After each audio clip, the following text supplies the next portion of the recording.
Salut YouTube, c'est Mistral52090 pour une nouvelle vidéo. Alors aujourd'hui, une decklist du deck prophétie de mon pote. Et on finira par son binder pour juste ses recherches. Bon, oui.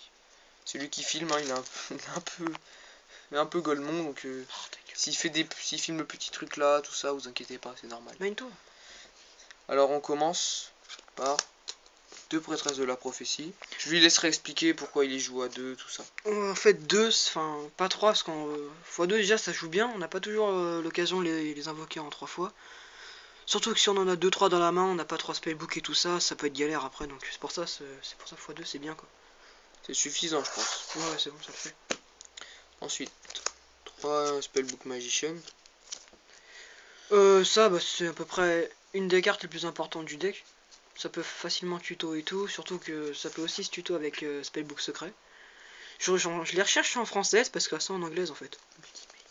Et en ultimate, non? Non, j'en veux pas. T'en fous? Non. T'es chelou, toi. Ensuite, pas 3 tempérances. 3 tempérances. Je recherche une, j'ai une proxy. Donc voilà, après je vais vous montrer le trad. 3 tempérances. Bah maintenant que le feu du cosmos est sorti, ils ont sorti genre les faucheurs et tout. Donc c'est. Même avant c'était obligé x3 et maintenant c'est encore plus obligé x3 parce que voilà quoi.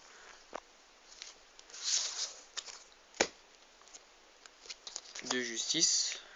Ouais, je trouve que l'effet est un peu pété. Parce qu'on bannit et tout pour prendre un monstre, mais voilà, x3, si on en a trop dans la main, ça peut être galère après. Donc x2 c'est mieux. Ouais, c'est mieux x2. Bon, là, les cartes en une fois. Hein. Ouais, le faucheur. Le destructeur. Et le destructeur, ouais. Enfin, le faucheur, faut. C'est vrai que c'est une bonne carte. Surtout que l'effet est pas mal. Je vous laisse voir un peu l'image. Et le destructeur, enfin voilà, le destructeur c'est un peu la carte la plus chiante en monstre, prophétie. Parce que voilà, on peut pas trop l'invoquer, donc maintenant que Faucheur est sorti, on peut l'invoquer, faire X6 facilement quoi. Faut le sortir en début de partie, le destructeur. Non, c'est la prêtresse. Non, si t'as des spellbooks. Deux Veiler. Bon, ça, comme, enfin, ça se marie bien avec Spellbook Life. Avec ça. Ça se marie, parce que quand ça s'est pété, ça fait obliger un spellbook au cimetière. Et fait, c'est le nombre de spellbooks. Donc si on a tout remonté, que ça pète, en fait, avec un typhon, on peut remonter le Veiler.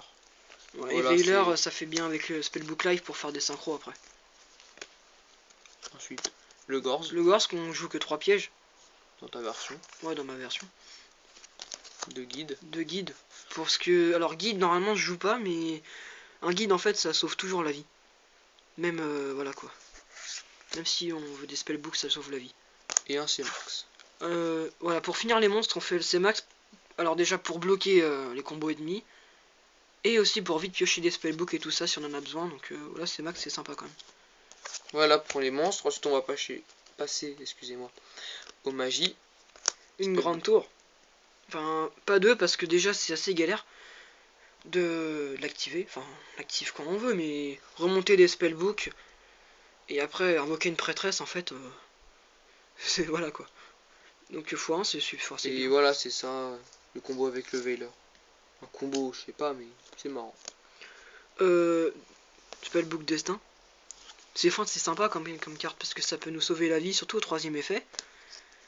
Parce que l'effet numéro 1 et 2 c'est vraiment pourri. Et voilà. Donc une fois parce que voilà. Allez voir l'effet sur Ultra Jeu, voilà. On fait de la pub. x2 c'est de la merde. Ouais. Ennemi, j'espère que tu vas nous payer quelque chose. Elle est gratuite. Putain, c'est pas triste. Alors deux spellbooks secrets. Enfin, c'est vrai qu'on peut. Enfin, je sais pas si le jouer en x2 ou en x3 c'est mieux en fait. Parce que pour moi c'est pas le meilleur spellbook même si elle est vraiment forte. Mais je sais pas si je dois la jouer en x2 ou x3 en fait. Bah, donnez vos avis en commentaire sur le deck déjà. Parce que, et voilà, sur le nombre de secrets à jouer. J'ai de la chance de les avoir en ultimate. c'est clair. Ensuite. Deux spellbook life. Alors pas 3 parce que déjà il faut contrôler, je crois. Ah non, il faut avoir un spellbook et contrôler. Non, j'ai rien dit. Il faut juste avoir un spellbook en main et on n'a pas toujours de spellbook en main. Ni toujours de monstres dans le cimetière à bannir et tout ça. Donc x2, c'est le chiffre parfait en fait. Probablement le meilleur spellbook du deck. Vas-y. 3 livres de magie de la sagesse. Je sais pas si on voit bien. Parce que voilà, si avec les décrets qui se jouent dans le deck, si on a ça en plus, ça permet d'avoir un spellbook au cimetière et de sauver des magiciens quoi. Genre si le mec il balance le trou noir, voilà quoi, c'est trop fort. Ou la force du miroir, ou voilà quoi. Vous l'aurez compris. Ouais. 3 Ensuite, spellbook puissance. ouais, parce que ça augmente bien la force des monstres. Et en plus, si on défonce un monstre au combat, avec l'effet de cette carte, bah on peut prendre un spellbook. Donc voilà, en fait, c'est bien x3. Alors, un spellbook éternité, pas deux, parce que au début de partie, quand on a une tempérance, par exemple, et quand on a par exemple 2 éternités en main, ça peut être galère parce que ça s'active pas tout de suite en fait. Voilà, C'est pour finir les parties. À peu près, ouais. Enfin, c'est pour récupérer ce qu'on bannit avec la prêtresse. Alors ça, bah, je t'expliquerai parce que j'ai toujours pas compris pourquoi tu joues ça. Moi non plus. En fait, je savais pas trop quoi jouer et voilà, dans le tas de cartes que j'avais un truc comme ça.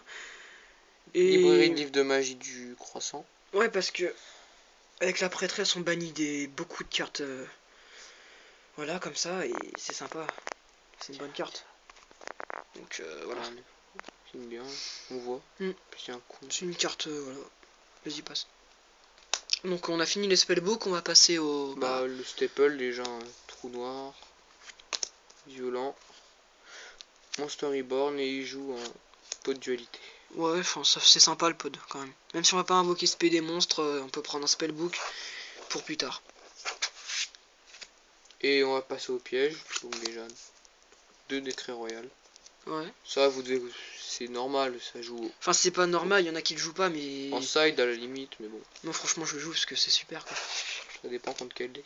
Et une force de miroir. Ouais, normalement on doit pas en jouer, mais en cas d'extrême urgence, je vais dire si on pioche une force de miroir, on est content. Donc voilà. C'est fini pour sa decklist. L'extra deck, il Non. doit être dans le binder. Ouais, bah... Donc on va déjà passer à la vidéo du binder. Ouais, tu filmes ou je filme? Non, vas-y, bah, je filme. Voilà. Alors, non, je vais faire le binder. On va passer faire le binder dans une prochaine vidéo. Comme ça, voilà, ça vous laisse le temps de faire une pause et tout ça. Salut pour de prochaines vidéos.